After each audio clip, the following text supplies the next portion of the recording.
नमस्ते, मेरा नाम सिद्धांत है और आप देख रहे हैं दी लल्लन टॉप। और शुरू हो चुका है हमारा रोज़ का आर्थिक मामलों का जो बुलेटिन है। इसका नाम हमने दिया है खर्चा पानी। आज के खर्चा पानी में हम दो तीन चीज़ों पे बातचीत करेंगे कि चीन में बिजली गायब होने वाली है। तो उस बिजली गायब होने पे क्या होगा, दुनिया भर में बवाल क्यों होने वाला है, टेंशन क्यों है, किस बात का टेंशन है बिजली गायब होने का। चीन में बिजली गायब होगी तो भैया यहाँ क्या होगा, यूएस में क्या होगा, यूके में क्या होगा, यूरोप में क्या होगा। तो उस पर थोड़ी तसल्ली से बातचीत करेंगे। और आया है एम्प्लॉयमेंट का, रोज़गार का डेटा। उस रोज़गार के डेटा ने, भारत सरकार का ही डेटा जो है, उस डेटा ने क्या तस्वीर रखी है हमारी अर्थव्यवस्था की, रोज़गार की सिचुएशन की। हम उस तस्वीर पर तसल्ली से बातचीत करेंगे। और हमारे साथ हैं हमारे आज के गेस्ट सिद्धार्थ ज़राबी। नमस्कार सिद्धांत, कैसे हैं? बहुत बढ़िया। हमारे दर्शकों को भी बहुत प्यार भरा नमस्कार। कि लोगों को बहुत पसंद आया कल वाला किस्सा, चलिए, जो आपने मोहाली वाला किस्सा सुनाया था। हाँ, मुझे लगा नहीं तो इसमें भी कुछ लोग कह देंगे कि जी ये भी सरकार की बात कह रहे अरे, तो आज के खर्चा पानी में मैं और सिद्धार्थ हम लोग डिस्कस करेंगे दो चीज़ें। पहला है चीन में बिजली जो गुल हो रही है उससे क्या असर पड़ेगा, और दूसरा रोज़गार के आंकड़े आए हैं सरकार की तरफ से, आने वाले आंकड़ों पर इन आंकड़ों पर बातचीत करेंगे। और सबसे पहला जो एजेंडा है आज के कार्यक्रम में सिद्धार्थ, वो है चीन की बिजली गुल होने वाली है। ऐसे कयास लगाए जा रहे हैं और कहा जा रहा है कि चीन में बिजली गई तो दुनिया पलट जाएगी। चीन में अभी हम लोगों ने 4-5 दिन पहले एवरग्रांड वाला मसला डिस्कस किया था, और वो अभी अब धीरे धीरे अब उठने लगा है मसला, उसके प्रभाव धीरे धीरे दिखने लगे हैं सब जगह। एवरग्रांड हटा दीजिए, बिजली संकट क्या है ये? देखिए, चाइना से संकट आ रहे हैं और विश्व भर में चाइना में जो खुद अपने संकट पैदा हो रहे हैं वो दुनिया भर में असर उनका पड़ रहा है। और मुझे कई बार लगता है कि कहीं चाइना मतलब इस प्रकार से ये कुछ ऐसी अनहोनी हो रही है कि सबको सबक मिल रहा है चाइना पे इतना डिपेंड करने के लिए। क्योंकि देखिए, चाइना के बारे में कहा जाता है फैक्ट्री टू द वर्ल्ड, और वो अपने आप को मिडिल किंगडम कहते हैं ऐतिहासिक तौर से। और वो कहते हैं कि जी ऐतिहासिक पृष्ठभूमि में चाइना यानी सबसे एडवांस सिविलाइजेशन, बहुत सारी चीज़ें यहाँ हुई। तो आप उसको ध्यान में रखते हुए, चाहे वो कोविड है, चाहे सेमीकंडक्टर शॉर्टेज है, फिर एवरग्रांड का आपने जिक्र किया, और अब जो आपने बत्ती गुल, बिजली गुल वाली बात की, ये किस्सा क्या है एक्चुअली? अगर ये किस्सा समझें इसको ठीक से, किस्सा ये है कि चाइना में मैन्युफैक्चरिंग के कारण ज़बरदस्त पोल्यूशन है। ओके। मैं जब एक बारी बीजिंग गया, बहुत आपको करीब 15-16 साल पहले की बात बता रहा हूँ, तो मुझे जाते टाइम एक मित्र ने, मेरी पहली यात्रा थी चीन की, तो मुझे एक मित्र ने कहा कि आपको पता है चाइना की नेशनल बर्ड क्या है? तो मैंने कहा जी क्या है? मुझे लगा पांडा होगा, कुछ इस टाइप का होगा, ड्रैगन वैगन। तो उन्होंने कहा क्रेन। मैंने कहा कौन सी क्रेन? क्रेन तो हमारे यहाँ आती है साइबेरिया से सब। जो बोले नहीं नहीं, वो क्रेन कंस्ट्रक्शन वाली। तो मुझे समझ नहीं आई बात, बट जब मैं बहरहाल बीजिंग में 1-2 दिन घूमा तो मुझे समझ आया कि दूर तक जहां आप देखो सिर्फ बड़ी बड़ी इमारतें, और उन इमारतों पे क्रेन। अच्छा, वो मतलब एक सार्कास्टिक वे में कह रहे थे। हाँ, तो उन्होंने मुझे समझाया। और आज भी कई बार हम देखते हैं कि हमारे नोएडा में, गुड़गांव में, बाकी मुंबई क्रेन दिखते हैं, क्रेन स्काईलाइंस पे। स्काईलाइन पे क्रेन दिखती है। तो इसके पीछे ये था। दूसरी उसके साथ जुड़ी हुई बीजिंग के साथ चीज थी, उस जमाने में मुझे याद है कि 7 रिंग रोड थी। ओके। 7 ring road. हमारे पास दिल्ली में 1 थी और ब्लॉक बहुत होते थे। तो चाइना में इस कंस्ट्रक्शन, मैन्युफैक्चरिंग, औद्योगिक बूम के कारण जबरदस्त पोल्यूशन है। तो अब जो इस स्टोरी के हवाले से जो हमें समझने को मिल रहा है कि कई जो उनके प्रोविंसेस हैं और वहाँ पे लोकल गवर्नमेंट बहुत पावरफुल होती है मैन्युफैक्चरिंग को लेके, काफ़ी डिसेंट्रलाइज्ड है। लोगों को लगता है चाइना सेंट्रलाइज्ड इकोनॉमी है, एक प्रकार से है, बट जो लोकल लेवल पे मैन्युफैक्चरिंग है, वहाँ जो लोग काउंसिल है वो ज़मीन भी दे सकते हैं, बिजली भी दे सकते हैं। कोई बड़ी कंपनी को आके वहाँ का मेयर कहते हैं लगा लीजिए, सारे परमिशन मैं दे दूंगा खट से। तो उन्होंने बिजली की सप्लाई को लेके और डिमांड को लेके टारगेट्स लगाए हैं फर्म्स पे।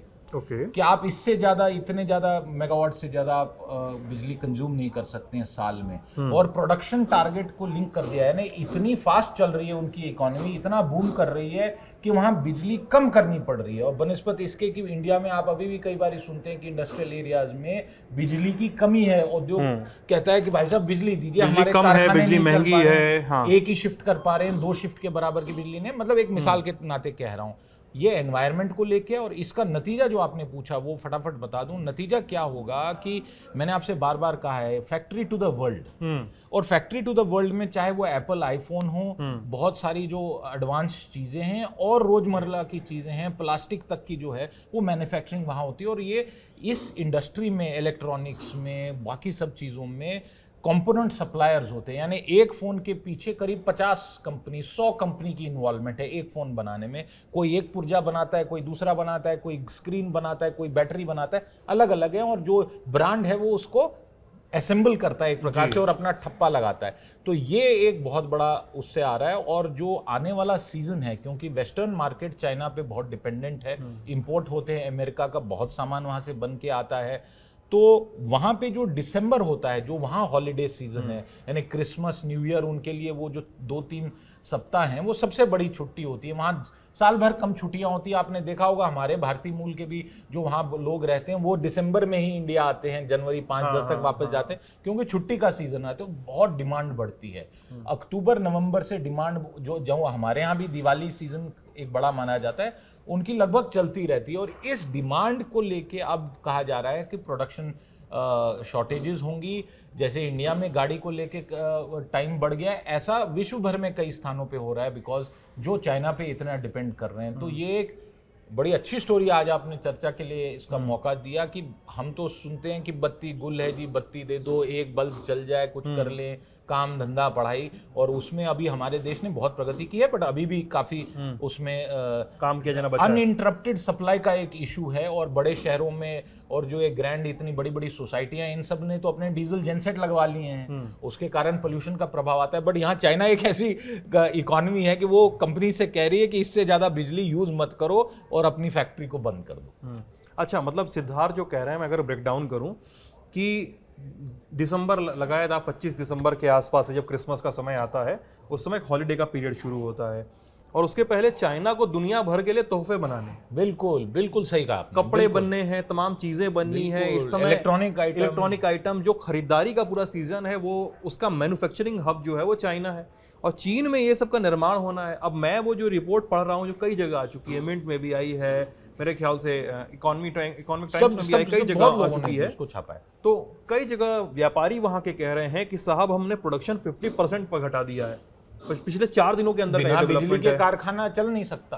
आप कितना ऑटोमेशन लाइए, आप लोगों की भी छटनी कर दीजिए, बट बिजली के बगैर तो कोई कारखाना, कोई उद्योग चल नहीं सकता।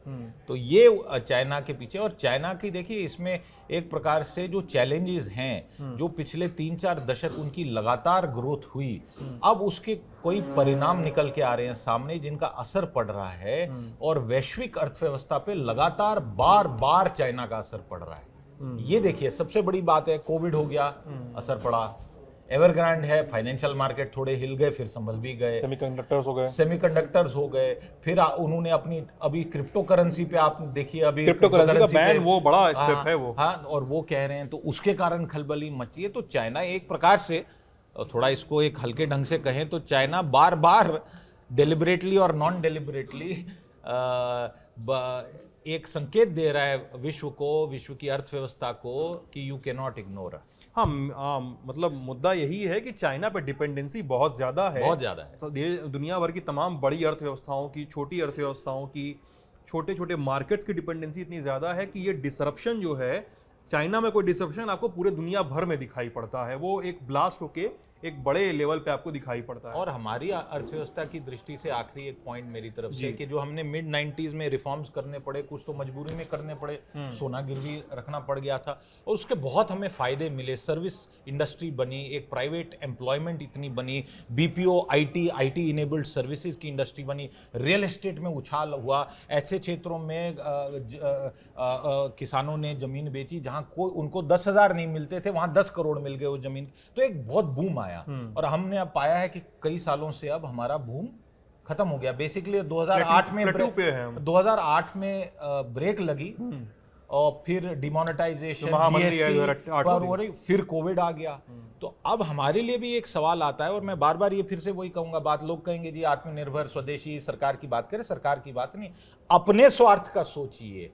अपना काम, अपना धंधा, अपने घर में कुछ बने तो नौकरी यहीं रहेगी, फॉरेन एक्सचेंज यहीं रहेगी, 2-4-5 पैसे के कमाने की, खर्चा पानी निकालने का अवसर मिलेगा। नहीं तो चीनियों को, बाकी दुनिया के लोगों को आप अपने पैसे कन्वर्ट करके डॉलर में भेजते जा रहे हैं अपने छोटे छोटे रोजमर्रा की चीजों के लिए। आपके पास ऑटो इंडस्ट्री इंडिया में एक बहुत बड़ी प्राइड होनी चाहिए हर इंडियन को कि एक जबरदस्त ऑटो इंडस्ट्री है, फॉरेन के ब्रांड है, बनाते यहाँ पे हैं। मैं ये नहीं कह रहा हूं कि विदेशियों को निकालिए, जा भी रहे हैं, फोर्ड चली गई, अब तो फोर्ड की बिजनेस कई बार सिद्धांत नहीं सही से बैठी। हार्ले भी चली गई, बहुत महंगा बाइक था, तो बुलेट भी तो चल रही है। आप बिल्कुल सही बात कह रहे हो। तो मतलब मैं ये कह रहा हूँ कि जा भी रहे हैं लोग, अपवाद भी हैं, there are business failures also. हर सेक्टर में हुआ, मीडिया में हुआ, हर जगह हर बिजनेस सफल है ऐसा तो नहीं हो सकता ना। हर सरकारी बैंक, सरकारी कंपनी सफल है ऐसा तो नहीं होता ना। एक डीएमआरसी के सामने आपको कई फेल एग्जाम्पल भी तो मिलेंगी। डीएमआरसी इतनी बड़ी एक एग्जाम्पल, मेरे बस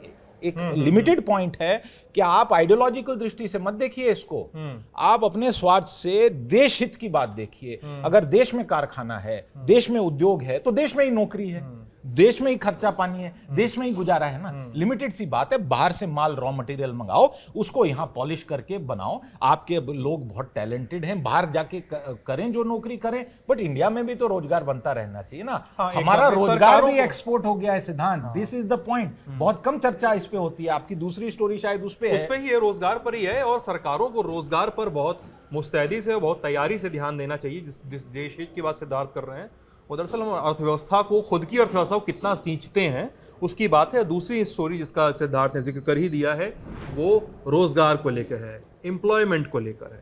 एम्प्लॉयमेंट का एक डेटा आया है एम्प्लॉयमेंट डिपार्टमेंट की तरफ से, भारत सरकार के क्वार्टरली सर्वे जो करते हैं वो इन्होंने हाल फिलहाल ही शायद शुरू किया है। बीच में कुछ दिनों तक सस्पेंडेड था ये सर्वे, जहाँ तक मुझे याद आता है। शायद सिद्धार्थ सस्पेंडेड था कुछ दिनों तक। हाँ जी बिल्कुल, और वो अब फिर से हुआ, और भूपेंद्र यादव जो मंत्री है, लेबर मिनिस्टर, हाँ, जो उसकी शुरुआत की है। ये बेसिकली जो पहले जो क्वार्टरली एम्प्लॉयमेंट सर्वे आई थी उसको सस्पेंड करके अब ये नई आएगी, और hopefully it will be regular and robust data, regular, robust and transparent. और उन्होंने कहा है कि साहब 2013 और 14 में जो जॉब्स की स्थिति थी 9 सेक्टर्स में, उसमें देश में 2.37 करोड़ नौकरियां थीं, और ये अप्रैल जून 2021 में ये नौकरियां 3.08 करोड़, यानी 3 करोड़ 8 लाख नौकरियां 9 सेक्टर में हैं। मैं वो 9 सेक्टर गिन दे रहा हूँ: manufacturing, construction, trade, transport, education, health, accommodation, restaurant, IT, BPO और फाइनेंशियल सर्विसेज। लेबर सर्वे का कहना है कि इस 8 साल के वक्फे में लगभग 29% की ग्रोथ देखी गई है। देखिए इसमें सबसे पहला आंकड़ा, अगर केवल इस सर्वे की बात है, फिर कोई कहेगा कि जी आपने तो बाकी चीजों को नहीं, हम इस सर्वे की बात करें, इस सर्वे से सरकार द्वारा डेटा है, करेंगे, उसकी एनालिसिस करें। सबसे पहला मोटा आंकड़ा ये सर्वे बताती है कि 5 वर्ष में 2013-14 यानी 6 वर्ष हो गए, आप वैसे गिनेंगे तो 6 वर्ष में 71 लाख नौकरियां ऐड हुई हैं। ऐसे समझ लो 3.08 वर्सेस 2.37 करोड़। मेरे मैथ्स में तो कोई गलती नहीं, ठीक है। ये नौकरियां इस में हुई। अब अगर इसको आप एनुअल ग्रोथ रेट में कन्वर्ट करें, ये 5 साल के कंपैरिजन 6 साल के पीरियड में करीब 29% की ग्रोथ है। अगर आप इसको एनुअलाइज करें तो 4% है, 3.3%। मोटा मोटा मैं करके बता रहा हूं, ठीक है। अब इसमें से कई सवाल उठेंगे, आप पूछिए, मैं एक पहला आप अपनी तरफ से जोड़ देता हूं। हमारी पॉपुलेशन ग्रोथ एनुअल क्या है? अगेन हमारे को वो डिलेड डेटा मिलता है। दूसरा, ये 3.3 हो, 4 हो, 29% हो, भगवान करे 50% एनुअली हो, तो इसका मतलब क्या है?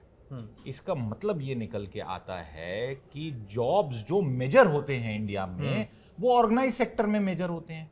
अनऑर्गेनाइज सेक्टर में जॉब जहां पे दिहाड़ी मजदूर है, और कोविड ने हमें ये एक प्रकार से, जो मैं कहता हूं ना कि एकदम किताब दे मारी, जितने इतने विद्वानों ने पढ़ रखी है, जो इतना डेटा वेटा, मेरा भी जीवन कार्यकाल प्रोफेशनल लाइफ में डेटा में ही निकल गया। मैंने उस टाइम सब छोड़ दिया डेटा। मैंने कहा इसके सामने सब खुदा, भगवान, ईश्वर, अल्लाह एक तरफ और ज़मीनी हकीकत एक तरफ, नंगे पांव एक साइकिल में 5 लोग मोटरसाइकिल में बांध के अपनी जान मेरे साथ काम करने वाले मोटरसाइकिल पे निकल गए ऐसे। और मुझे ये याद, मैं खुद गया था उस कवरेज पे जब लोग आपने ग्राउंड लेवल पे किया है, आप जानते हैं क्या? मैं पिछले साल जब वो महासमर निकला था लोगों तो का, क्या गाँवों की आंकड़ा, तरफ, कौन आंकड़ा, वो कौन आंकड़ा सर्वे, क्या वो आंकड़ा इन नंबर्स में है नहीं जो अखबारों में पढ़ते हैं। सो मैं इसीलिए इसको कह रहा हूं, यस ऑर्गेनाइज सेक्टर में जिसको पीएफ मिलता है, जो टैक्स वाली क्लास में भी है, जिसको एक प्रकार से सोशल प्रोटेक्शन मिलती है, दफ्तर से हो सकता है कि कुछ इंश्योरेंस कवरेज मिल जाए, एक बिल्ला मिलता है, यूनिफॉर्म मिलती है, बिलोंगिंग की सेंस मिलती है, एक आइडेंटिटी मिलती है, उसमें ये एक प्रकार से डेटा एनालिसिस है। अब इसमें दूसरी है सीएमआई की जो सर्वे आती रहती है, job loss, centre for monitoring Indian economy. तो इसमें से फैक्ट क्या निकलता है, क्योंकि बहुत ही पोलराइजिंग सब्जेक्ट है। फैक्ट ये है that there are 2 Indias when it comes to employment data. और ये इंडिया बनाम भारत नहीं, 2 इंडिया है। नहीं, आपने बहुत अच्छी बात कही है। और एक इंडिया है ऑर्गेनाइज सेक्टर का, बहुत बढ़िया जॉब, उसमें सरकार और निजी क्षेत्र। और दूसरा है जो हकीकत है, जो असलियत है कि 200 रुपये में, 300 रुपये में, 400 500 की दिहाड़ी के लिए मजदूरी करने वाले व्यक्ति अनगिनत संख्या में हैं। वो गांव देहात से निकलते हैं, उनको कई बारी बड़े शहरों में आते हैं, कहीं ठिकाने पे रहते हैं, आधार बनवा लेते हैं, या गांव वाला एक आधार होता है और शहर का आधार एक अलग होता है। मैंने ये भी देखा है, देखिए आप जानते होंगे। तो उनकी जो हकीकत है, उनकी जो समस्याएं हैं, उनका जो डेटा है, वो अभी तक पूरा नहीं मिला। आपको ध्यान होगा यूपी ने कुछ डेटाबेस बनाई है जी, बट मुझे अभी तक नेशनल लेवल पे प्रामाणिक तौर पे रेगुलरली अपडेटेड डेटाबेस नहीं मिली है। इसलिए मैं इसमें से कोई पॉलिसी इंडिकेशन निकाल के नहीं ला पाता हूं, क्योंकि मुझे समझ नहीं आता है कि ये हुआ क्या है मामला। मुझे इतना पता है कि नौकरियों को लेके देश में जितनी जरूरत है उतनी नौकरियां नहीं हैं, ना जुड़ पा रही हैं, और इसलिए बार बार ये कहा जाता है economic growth is the only answer for job growth. अच्छा, ई श्रम पोर्टल पे को लेकर कुछ दिनों पहले खबर आई थी, मुझे आपको याद होगा 2 हफ्ते पहले, कि ई श्रम पोर्टल पे कुछ लोग ऐड हुए थे। मतलब वो लाख की ही संख्या है, जो बहुत कम है मेरे हिसाब से। नहीं, अब अच्छी बात है, ऐसे मैं वही कह रहा हूं, इसमें जो डेटा है बहुत कम है। और इसमें अगर 10 गुना भी हो जाए एफर्ट, तो मैं कहता हूं वो भी कम होगा, 20 गुना भी, क्योंकि बहुत बड़ी मात्रा में आवश्यकता है पूरे देश भर में जॉब्स को भी और जॉब्स के डेटा को भी लेके। और डेटा का मतलब इतना ही होता है कहाँ क्या हुआ, और पॉलिसी मेकर के नाते कहाँ ज़्यादा ध्यान देने की स्थिति है। किसी सेक्टर में अगर जॉब्स कम हो रहे हैं तो इसका मतलब है वहाँ कोई स्ट्रेस आया है, कहीं पे जुड़ रहे हैं तो उस सेक्टर को सपोर्ट देना चाहिए। सिद्धार्थ, मैं यहाँ पे एक चीज़ और आपसे पूछना चाहता हूँ, समय कम है हमारे पास। इसी डेटा में अगर ऑर्गेनाइज सेक्टर पे हम और इस सरकारी डेटा पे हम भरोसा करके बात करें, तो इस यहाँ पर एक कैच ये भी है कि 2013-14 की तुलना में जो भी हम एक बाइनरी खींच रहे हैं, इसमें देश में महिला ऑर्गेनाइज सेक्टर में, इन 9 सेक्टर्स में महिला वर्कर्स की संख्या में भी कमी आई है। मतलब एक एम्प्लॉयमेंट बढ़ा है 3.5% का, 3.25% का ग्रोथ को आप कैसे देखते हैं एनुअली, और महिला कर्मियों की संख्या में इस कमी को आप कैसे देखते हैं? देखिए, women participation in labour force एक बहुत बड़ा इकोनॉमिक, और इसको जो इकोनॉमिस्ट पढ़ते हैं, इसमें केवल ये संख्या का विषय नहीं है। Women participation in labour force माना जाता है कि एक औरत, एक महिला किसी घर में अगर काम कर रही है, और जिस भी प्रकार का काम कर रही है, उसका बेनिफिशियल इंपैक्ट केवल उन पे नहीं पड़ता है, पूरे परिवार पे पड़ता है, न्यूट्रिशन पे पड़ता है, हेल्थ आउटकम्स पे पड़ता है, जो सोशल सिक्योरिटी है उसके आउटकम्स पे पड़ता है। महिला का जॉब में रहना उस परिवार के लिए एक बून होता है, यानी एक प्रकार से आशीर्वाद है, पूरे परिवार बच जाते हैं। और इसकी अगर संख्या घट रही है, इसी सैंपल की बात कर रहे हैं, क्योंकि अगेन इसमें आर्गुमेंट 4 प्रकार की दूसरे लोग देंगे। अगर इस सैंपल के अनुसार ये संख्या घट रही है, इसके पीछे कारण 2-3 हो सकते हैं, और मैं मानता हूं कि कोविड एक बहुत बड़ा एक्सक्लूजनरी कारण था। एक जस्ट एग्जांपल देके इस विषय को समाप्त करूंगा कि हमने देखा कि कोविड में जो इनफॉर्मल सेक्टर में भी जहां लेडीज को एम्प्लॉयमेंट थी, उनके, और ये हिंदी ठेठ भाषा में, मर्द नौकरी पे जाते थे पूरे दिन, कुछ शाम को कब आते थे ये उनको पता नहीं होता, तो महिला को भी नौकरी मिलती थी, जो फिर गले में 10-20 रुपए आटे के डब्बे में, चावल के डब्बे में छुपा के रख पाती थी। कोविड के बाद क्या हुआ, जब मर्द भी नौकरी पे नहीं जा पाया, क्योंकि उसका वर्क फ्रॉम होम तो था नहीं, कोई मिस्त्री है वो क्या वर्क फ्रॉम होम करेगा, तो इस महिला की भी नौकरी गई और उस पे डबल रिस्पॉन्सिबिलिटी बनी उस महिला पे कि उसने घर को भी फीड करना है। पहले मर्द जाके एक खाना, एक चाय, एक पान बीड़ी बाहर करके आता था, अब तो सारा कुछ घर में ही हो गया। मर्द पता नहीं कि मुझे बार बार सुनने में मिसोजिनिस्ट लग रहा है, हल्का सा वो साउंड उसका मुझे लगता है। आपको क्या लगता है? तो इसको क्या कहें, आप ही सही शब्द, मतलब मैंने तभी कहा कि ठेठ भाषा में हाँ बात हाँ, कर उस रहा घर हूं। का पुरुष, उस घर की पुरुष महिला, पुरुष हाँ, पुरुष और महिला, इन्होंने बिल्कुल सही कहा। मैंने तभी पहले ही क्वालिफाइंग रिमार्क दे दिया था कि इसका कोई बुरा ना माने, बट ये भी एक इम्पैक्ट पड़ा, इसका बोझ भी महिला पे पड़ा। आप समझिए, मैं बड़े बड़े घरों की बात करता हूं जहां बेटा इंजीनियरिंग पढ़ रहा है, डॉक्टरी कर रहा है, और हस्बैंड जो है, हस्बैंड या स्पाउस वो जॉब कर रहा है। हुआ क्या, 3 कमरे का घर है, आप समझ लीजिए। और उस महिला के लिए, जानते हैं कोविड के पीक में उसका कमरा कौन सा बना घर में? कौन सा? The kitchen became her main room, क्योंकि हस्बैंड के लिए अलग बन रहा है, बेटे के लिए एक बन रहा है, बिटिया के लिए अलग बन रहा है, अलग अलग डिमांड है। वो तो अपनी पढ़ाई कर रहे हैं कमरों में, कंप्यूटरों के सामने, लैपटॉप के सामने। इस महिला का कौन काम कर रहा है? और इसका जो डेली वेज हेल्प आता था इसके पास, वो भी बंद हो गया, वो भी कम है, वो भी वो बंद हो नौकरियों में भी नहीं है, वो उसको खटना ज्यादा पड़ रहा है। इसलिए लेबर पार्टिसिपेशन एंड जरूरी है, इज एक्सट्रीमली इंपॉर्टेंट। इसका मैं बार बार कहूंगा, महीने की पगार का इंपैक्ट नहीं है, इट हैज बहुआयामी बहुत अच्छा होगा, impact है। बहुत अच्छा होगा कि महिलाएं अगर नौकरियां करें और पुरुष घर में बैठ के उसके लिए खाना बनाए, तो ये भी एक अच्छी सिचुएशन हो सकती है। इसमें कोई कोई हम पे दोनों पे टिप्पणी ना करे कि शो में कोई महिला ना होती। हाँ नहीं, जरूरी बात है। और हम इस गैप को अगर आप रीड करते भी हैं तो उस गैप को हम धीरे धीरे कम करने की भी कोशिश करेंगे। तो जाहिर सी बात है, चीन में जो होगा सो होगा, दुनिया भर पे असर पड़ेगा नहीं पड़ेगा वो देखने वाली बात है, वो लंबी लड़ाई है, देखना होगा। डेवलपमेंट्स जो होंगे वो तो हम आपको बताएंगे। लेकिन जॉब्स की जो स्थिति है, जिस पर मैं और सिद्धार्थ अभी बात कर रहे थे, जॉब्स की स्थिति थोड़ी चिंताजनक है। 3.25%, 3.3% की एनुअल ग्रोथ है इन 9 सेक्टर्स को मिला दें। इन 9 सेक्टर्स में 3.25% की जो ग्रोथ है वो अच्छी नहीं है, उसे और बेहतर होना होगा। जब उस समय, जब हमने कोविड के समय, लॉकडाउन के समय लाखों करोड़ों की संख्या में नौकरियां गंवाई हैं लोगों ने, लोग बेघर हुए हैं, लोगों के पास पैसे नहीं थे, पैसा कल आएगा कि नहीं, अगले महीने आएगा कि नहीं, इसका भी कोई भरोसा नहीं था। तो ये ग्रोथ रेट कम दिखाई देती है।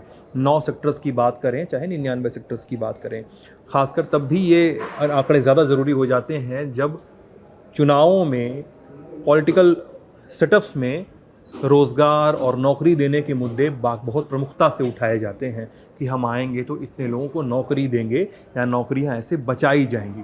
तो नौकरियों को बचाना अभी है, न कि चुनावों के समय। आप देख रहे थे खर्चा पानी। अपना बहुत सारा ख्याल रखिएगा, लल्लन टॉप देखते रहिएगा। Thank you.